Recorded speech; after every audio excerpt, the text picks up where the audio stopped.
everybody, it's Father Greg here at St. Andrew's. So today is what we call Good Friday. But when we think about what happens on Good Friday, it doesn't sound very good, does it? Because Good Friday is the day that we focus on Jesus being arrested, and he was tried, and then he was crucified, he was killed. And none of that sounds very good, does it? So why does the church call it Good Friday? Well, part of why they call it Good Friday is that Jesus' death isn't the end of the story.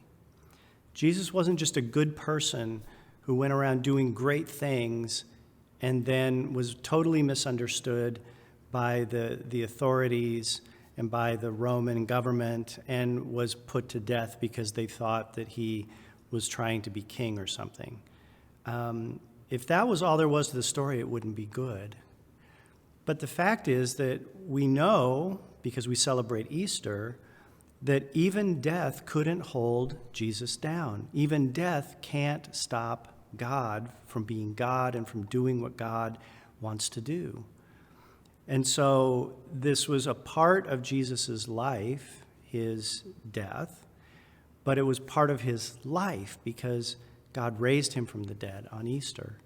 And so the resurrection that we celebrate on Easter, God bringing Jesus to life in new and incredible ways, wouldn't have happened unless it was for this day. So it's natural on Good Friday to feel some sadness and to feel some, that's not fair, what happened to Jesus. But it's not the end of the story.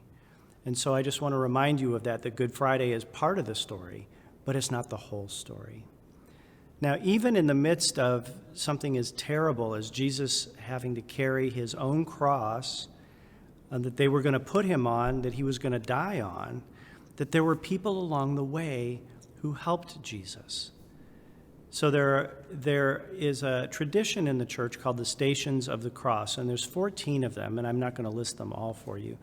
But they sort of go on that journey from when Jesus leaves the Roman governor's office to going to the place where he was crucified, that there's 14 places that they sort of mark and say, here's what happened there.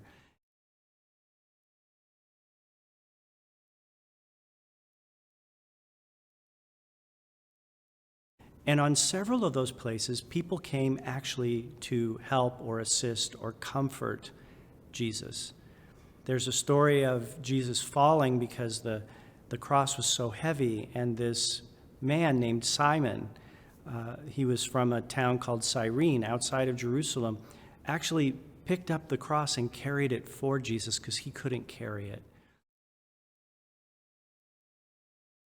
So even in the midst of something terrible and awful, there was this good that happened by somebody assisting and helping Jesus.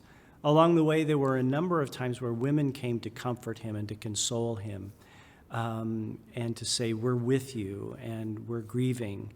And so even in that terrible journey that Jesus had to take in those last hours, he wasn't totally alone. He had people with him caring for him.